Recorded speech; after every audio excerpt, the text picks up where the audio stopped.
Hello and welcome to Shinaz Academy. Today we are going to discuss about the IPE PYQ series of Chapter 9, second year botany, that is Principles of Inheritance and Variation.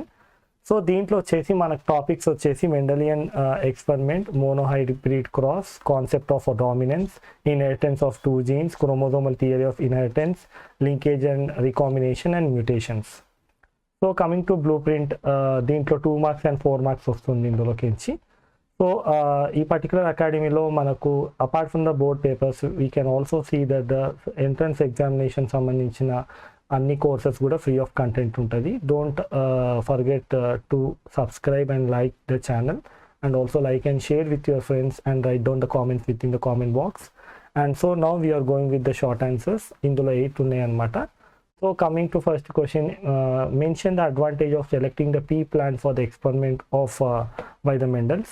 So enduku Mendel ane the person, why he has selected the pea plant as the one of the best example for the అంటే garden P ప్లాంట్ని ఎందుకు select చేస్తున్నారు అనేది మనం చూడవచ్చు. So దీంట్లో చూసుకుంటే మనకు they may be contrasting characters and they can be grown easily and they can generally cross very easily. And ఇంకోటి వచ్చేసి ఈ ఫ్లవర్స్ వచ్చేసి bisexual flowers because it is having both male and female. And we can see they are generally self-pollinated conveniently, and they are having very short life and produces very large number of offsprings. And we can see they are generally consisting of very less number of chromosome, and it's very easy to find out which chromosome is contributing to which kind of character. And simply they can also utilize in a very simple laboratory conditions. They can be grown and they can be utilized for the study purpose anamata. So ikkada endi general ga they can be grown and they can be easily crossed to know what are the characters which are generally controlled by the genes. So second question వచ్చేసి what differentiate between the following, that is dominant versus recessive, homozygous versus heterozygous. So dominant character అంటే ఏంటంటే the character which is generally expressed within the F1 generation. So parental generation మనం ఎప్పుడైతే మనకు crossing చేస్తామో అప్పుడు crossing చేసిన వెంటనే F1 జనరేషన్లో ఏ క్యారెక్టర్ అయితే ఎక్స్ప్రెస్ అవుతుందో దాన్ని మనం డామినెంట్ క్యారెక్టర్ అంటాం. ఒకవేళ F1 జనరేషన్లో ఎక్స్ప్రెస్ కాకపోతే అన్ఎక్స్ప్రెస్డ్గా ఉంటే దాన్ని రెసెసివ్ క్యారెక్టర్ అంటాం. So and when coming to the individuals, జనరల్గా మనకు ఇండివిజువల్స్లో 2 అలీస్ ఒకటే స్టేటస్లో ఉంటే వాటిని హోమోజైగస్ కండిషన్ అంటాము. 2 అలీస్ డిఫరెంట్ స్టేటస్లో ఉంటే దాన్ని హెట్రోజైగస్ అంటాము. అంటే ఏంటి, జనరల్గా మనకు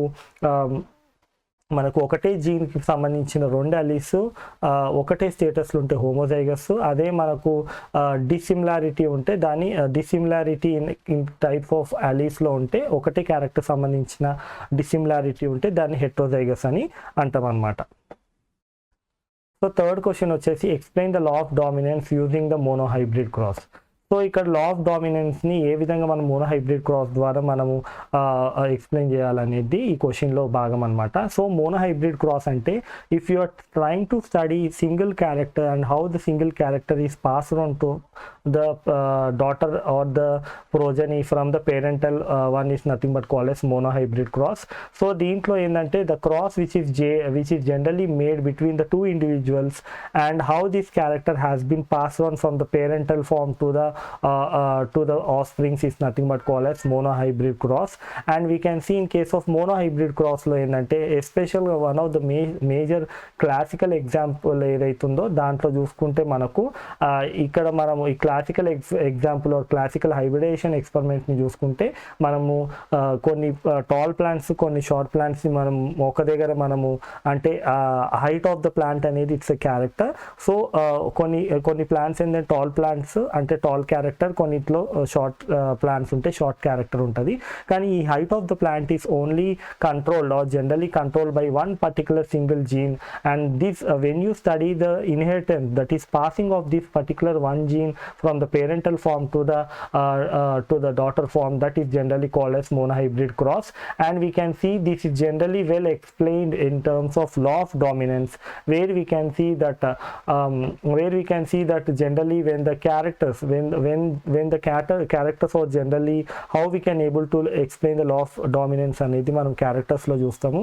సో దీంట్లో ఏంటంటే మనకు దీంట్లో ఏంటంటే మనకు ఎప్పుడైతే మనకు మోనోహైబ్రిడ్ క్రాస్ చేయడం వల్ల ఏం జరుగుతుందంటే మనకు లా ఆఫ్ డామినెన్స్ని ఏ విధంగా ఎక్స్ప్లెయిన్ చేయొచ్చు అంటే మనకు F1 జనరేషన్ అంటే ఈ విధంగా F1 జనరేషన్ ఏదైతుందో ఆ F1 జనరేషన్స్లో అన్ని నార్మల్గా అన్ని 4:4 రేషియోలో అంటే 1:1 రేషియోలో పూర్తిగా అన్ని ప్లాంట్స్ టాల్ ప్లాంట్స్ వస్తాయి.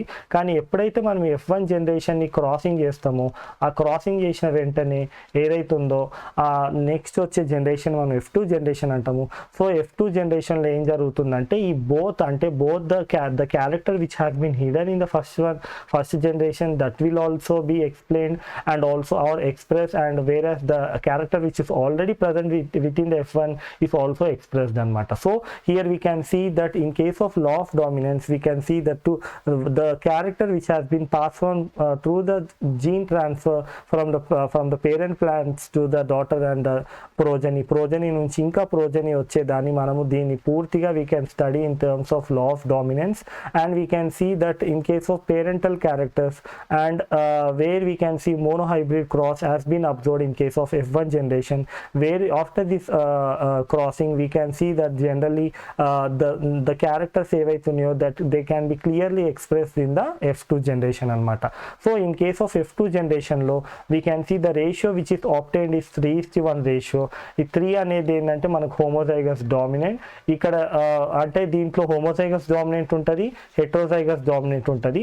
ఇక్కడ చూసుకుంటే హోమోజైగస్ రెసెసివ్ మాత్రమే ఉంటుంది అనమాట.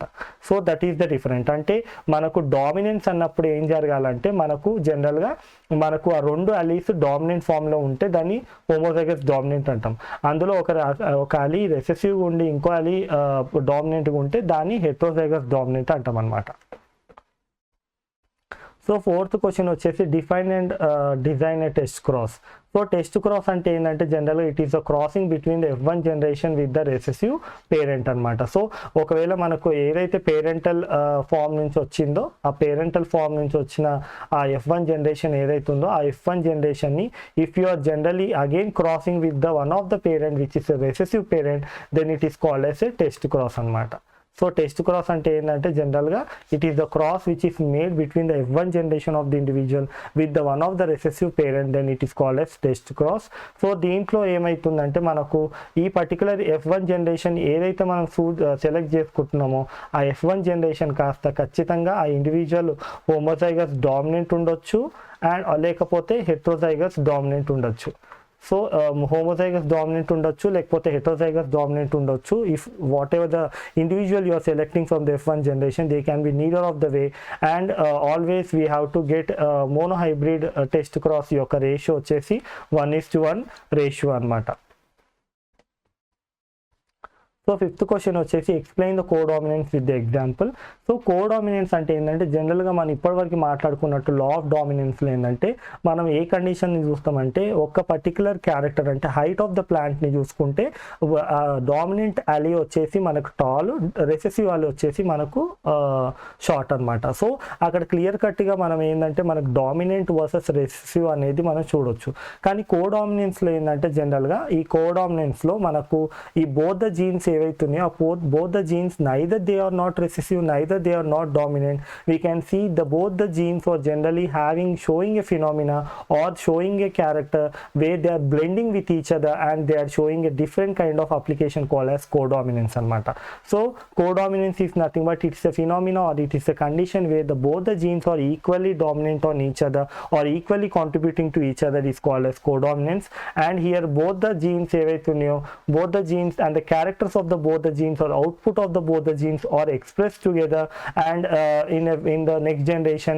And we can see the entire F1 generation is generally showing the mask that is generally showing the mosaic pattern because ఇక్కడ ఏంటంటే జనరల్గా మనకు for example colour of the flower చూసుకుంటే ఏంటంటే కలర్ ఆఫ్ ద ఫ్లవర్ జనరల్గా ఈ particular ఫ్లవర్లో ఏంటంటే మనకు ఏంటంటే రెడ్ అనేది ఒక అలీ ఆఫ్ ద జీన్, అంటే రెడ్ అనేది ఒక కలర్, వైట్ అనేది ఒక కలర్. సో జనరల్గా ఏంటంటే మనకు ఒకవేళ రెడ్ డామినెంట్ అనుకుంటే red should be more express when compare to white. కానీ ఇక్కడ ఏం జరుగుతుందంటే రెడ్ వైట్ కాకుండా F1 జనరేషన్లో మనకు కంప్లీట్గా పింక్ కలర్ వస్తుంది అనమాట. So pink is nothing but it's intermediate condition between the red and white. అంటే దాని అర్థం ఏంటంటే రెసెసివ్ అలీ అని డామినెంట్ అలీ అనేది ఇక్కడ ఏం లేకుండా మనకు కలర్ ఆఫ్ ద జీన్లో భాగంగా ఒక జీన్ ఒక కలర్ని కంట్రోల్ చేస్తున్నప్పుడు ఆ జీన్కి సంబంధించిన 2 అలీస్ ఏవైతున్నాయో ఆ అలీస్ కాస్త మనకు ఒక్కసారిగానే ఒకటే విధంగా ఎక్స్ప్రెస్ అవ్వడం వల్ల మన కలర్ ఆఫ్ ద ఫ్లవర్ వచ్చేసి పింక్ కలర్ అనేది ఏర్పడుతుంది అనమాట. So next that is generally these are the certain examples which are generally mentioned under the we can see that is the codominance. And హ్యూమన్స్లో చూసుకుంటే నాకు జనరల్గా మనకి ఏబిఓ బ్లడ్ గ్రూప్లో ఎప్పుడైతే మీరు ఏబి బ్లడ్ గ్రూప్ని మీరు అనలైజ్ చేస్తున్నప్పుడు అక్కడ క్లియర్గా చూడవచ్చు ఏబి బ్లడ్ గ్రూప్ అనేది ఏ సంబంధించిన జీన్స్, బి సంబంధించిన జీన్స్ ఈక్వల్గా ఎక్స్పోజ్ అయినప్పుడు అంటే ఈక్వల్గా ఎక్స్ప్రెస్ అవుతాయి, అప్పుడు మాత్రమే మనం ఏబి వస్తుంది. సో కంప్లీట్గా ఏ అన్నప్పుడు ఏ జీన్స్, కంప్లీట్గా బి అన్నప్పుడు బి జీన్స్, కంప్లీట్గా ఏ అండ్ బి సంబంధించిన జీన్స్ అన్నప్పుడు ఎక్స్ప్రెస్ అయినప్పుడు ఏ అండ్ బి అనేది ఎక్స్ప్రెస్ అవుతుంది అనమాట బ్లడ్ గ్రూప్స్లో. సో 6th క్వశ్చన్ వచ్చేసి explain the incomplete dominance with the example. So ఇక్కడ ఇన్కంప్లీట్ డామినెన్స్ ఏదైతుందో ఈ ఇన్కంప్లీట్ డామినెన్స్లో మనకు ఫినామినా చూసుకుంటే ఏంటంటే జనరల్గా మనకు జీన్ కావాల్సినంత డామినెన్స్ చూపించకపోతే then it is called as incomplete dominance or completely recessive అనమాట. So this is generally the condition that is called as incomplete dominance is nothing but that is the phenomena which is generally express in the it is generally expressed by the genes which is generally they are not completely expressed or they are generally maintained as a recessive one, then it is called as incomplete dominance.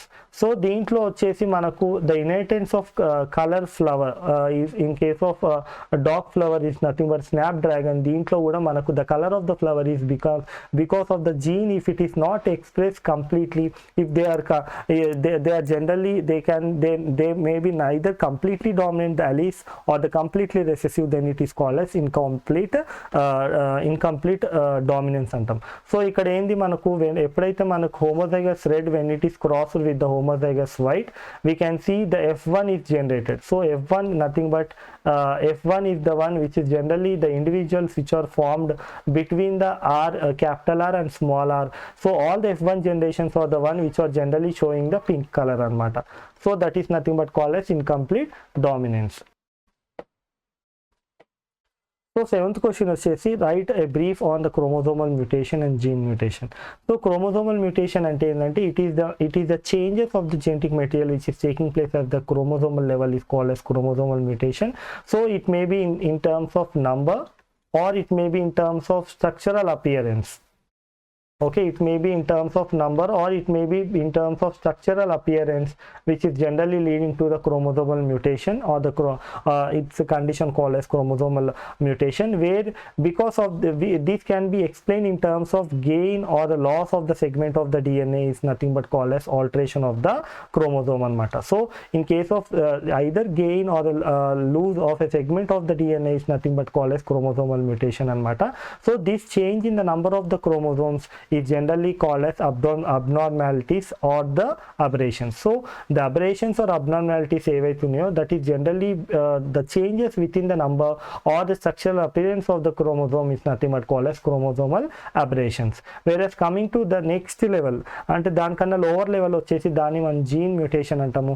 So gene mutation అంటే సింపుల్గా చెప్పాలంటే change in the sequence of the gene యొక్క nucleotide sequence ఏదైతుందో ఆ nucleotide sequence change అయితే దాన్ని gene mutation అంటాం. So ఈ change in the gene mutation is nothing but the change in the sequence of the nucleotide within a particular DNA segment is nothing but called as gene mutation, and we can see if it is changing by one nucleotide within the DNA then it is called as point mutation. For example, we can see the sickle cell anemia, that is anemia which causes because of the sickle cell formation within the humans. So 8th question వచ్చేసి define law of segregation and law of independent assortment. So law of segregation అంటే ఏంటంటే జనరల్గా మనం ఈ law ప్రకారంగా ఏంటంటే they are generally going to explain how the genes are segregated. So it is about how the genes are segregated, how the genetic material have been segregated during the formation of the gametes, especially during the meiosis 2 of the meiosis, where we can see that generally how the two alleles of a particular gene has been separated or segregated. We can call it as a law of segregation, and we can see that is called as law of purity of the gametes. So coming to the law of independent assortment, where we can see that whatever the segregation, when the segregation is going on, the segregation of one of the gene of that particular pair or the one of the allele of that particular pair, we can see that is generally we can see they have been segregated in terms of without any relevant relation with the other gene is nothing but called as law of independence. So law of independent assortment ante endante one of the allele or one of the allele of the gene or the one of the gene is not at all relevant or not at all showing any kind of linkage with that of the other genes, and the segregation of this gene and the alleles are generally done, and we can see they are carefully they have been separated and segregated without any relation anamata. So coming to the very short question, that is 2 marks. దీంట్లో వచ్చేసి మనకు first question వచ్చేసి what is the cross between the F1 generation and the homozygous recessive parent. So దీంట్లో ఏంటంటే మనకు ఈ particular క్రాస్ని మనం test cross అంటాము. సో ఈ టెస్ట్ క్రాస్ ఎందుకు చేస్తామంటే in order to determine the genotype of the organism. So అంటే F1 జనరేషన్ ఒకవేళ మనకు హోమోజైగసా హెట్రోజైగసా మనకు క్లారిటీ లేకపోతే ఆ పర్టికులర్ ఇండివిజువల్ యొక్క జీనోటైప్, ఆ F1 ఇండివిజువల్ని ఏం చేస్తామంటే we are crossing with the one of the parent that is a recessive parent, so that we can clear cut know the genotype of that particular individual anamata. So now we are going with the second question, that is Mendeleev's law of inheritance. దీని ఏ విధంగా మనము how we can able to locate the character in relevant to the same chromosomes. So జనరల్గా మనకి ఏంటంటే కొన్ని jeans ఏంటంటే జీన్స్ని మనము ఏ విధంగా ఒక క్యారెక్టర్తో రిలేషన్ చేస్తామంటే ఆ పర్టికులర్ జీన్ ఆ క్రోమోజోమ్ ఉంటే మనము ఆ పర్టికులర్ జీన్ని మనము ఐడెంటిఫై చేయగలుగుతాం. సో కానీ ఒకవేళ కొన్ని group of characters if they are located on the same chromosome and but they generally don't follow the law of independent assortment of the Mendel law. So దీని ప్రకారంగా ఏంటంటే జనరల్గా మనకు ఈ పర్టికులర్ ఎక్స్ప్రెస్ చేసేటప్పుడు కొన్ని క్యారెక్టర్స్ ఏంటంటే జీన్స్ ఏంటంటే they do not follow the independent assortment అనమాట. So who has propose the chromosomal theory of inheritance, that is Sutton or the Boveri. So fourth question వచ్చేసి define the true breeding and mention it ఈ significance. So true breeding అంటే ఏంటంటే it is continuously self pollination continuous self pollination generally leads to the condition called as true breeding. And we can see that significance, coming to significance, we can see the trait inheritance or the expression of several generation is generally one of the significance of the true breeding. So explain the term phenotype and the genotype. So phenotype ante endante generally it is called as the physical appearance of the character is nothing but called as phenotype. So whatever the character, the physical appearance or the character of an individual, if you are looking at that kind of character is called as phenotype. Whereas if you are seeing the what is the genotype, actually the genotype is nothing but the genetical makeup of an individual is called as a genotype. So the phenotype is nothing but the physical appearance of the character, where the genotype is nothing but the genetical makeup of the individual. So sixth question వచ్చేసి what is point mutation, give an example. So దీంట్లో చూసుకుంటే మనకు mutation అనేది ఏదైతుందో ఆ ప్రాసెస్లో జనరల్గా మనం ఒక సింగిల్ బేస్ పేర్ చేంజ్ జరిగితే ఒక డిఎన్ఏ ఫ్రాగ్మెంట్లో దాన్ని మనం పాయింట్ మ్యూటేషన్ అంటాము. సో ఎగ్జాంపుల్ వచ్చేసి సింగిల్ సెల్ అనేమియా అనమాట. సో సికిల్ సెల్ అనేమియాలో ఏం జరుగుతుందంటే మ్యూటేషన్ అనేది మనకు జనరల్గా మనం సింగిల్ బేస్ పేర్ చేంజ్ అయితే సింగిల్ బేస్ పేర్ చేంజెస్ జరిగితే దాన్ని మనము ఆ పర్టికులర్ మ్యూటేషన్ని మనము ఆ పర్టికులర్ చేంజెస్ జరిగిన డిఎన్ఏ సెగ్మెంట్ని మనము సింగిల్ సెల్ మ్యూటేషన్ అంటాము. So what is the genotype of wrinkled phenotype of the pea seed అనమాట. సో ఇక్కడ ఏంది wrinkle అన్నప్పుడు ఏంటంటే జనరల్గా మనకు it is generally shape of the shape that is the shape of the seed. So shape of the seed is generally wrinkle అనమాట. So it is recessive character. So it is generally this is the genotype which is generally causing the wrinkle shape in case of the pea plants అనమాట. So what will be the phenotypic ratio in the offsprings obtained from the following crosses?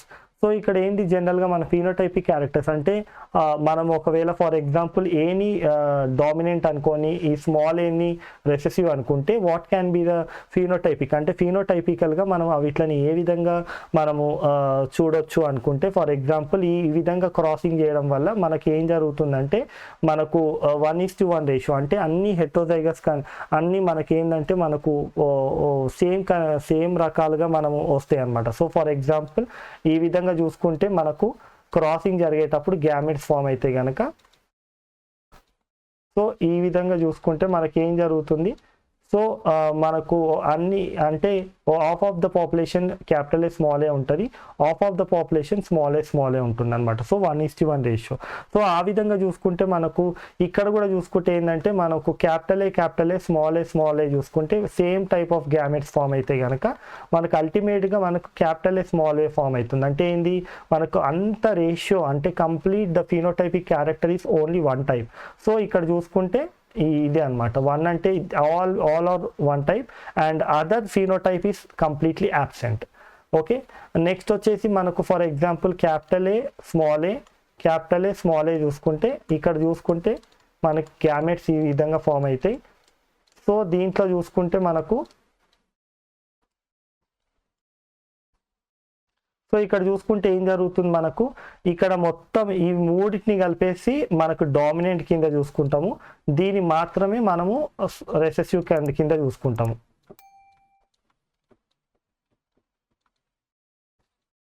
So ఇక్కడ కూడా మనము 2 gametes form అయితే ఇక్కడ 1 gamete form అవుతుంది. So ఇక్కడ చూసుకుంటే ఏమవుతుంది ఈ విధంగా అంటే ఇక్కడ ఏంది మనకు ఇక్కడ హోమోజైగస్ డామినెంట్ ఇక్కడ హెటరోజైగస్ డామినెంట్. సో మనకు కంప్లీట్గా ప్లాంట్ డామినెంట్ ఫినోటైపికే చూపిస్తుంది. జీనోటైపిక్లో చూస్తే ఒకటి హోమోజైగస్ డామినెంట్ ఒకటి హెటరోజైగస్ డామినెంట్, కానీ ఫినోటైపికల్గా చూస్తే అన్ని సేమ్గా ఉంటాయి కనుక మనకేంది రెసెసివ్ క్యారెక్టర్ ఏమి ఉండదు, అన్ని డామినెంట్ ఫినోటైపిక్ క్యారెక్టరే చూపిస్తాయి అన్నమాట. So this is the blueprint where we are going to cover the 10th we can see 10th chapter that is coming under the 4th unit, that is a molecular biology, in the upcoming video. So the link will be given in the description below, and this is the blueprint of the second year botany. So మన full చాప్టర్స్తో పాటు intermediate PYQ series కూడా complete చేస్తున్నాం. Entrance examination సంబంధించిన videos కూడా మనకు free of cost ఉంటాయి. Thank you for watching the video, and subscribe to the channel, like and share with your friends, and also write down the comments within the comment box so that we can improve the quantity and the quality of the video. Thank you for watching.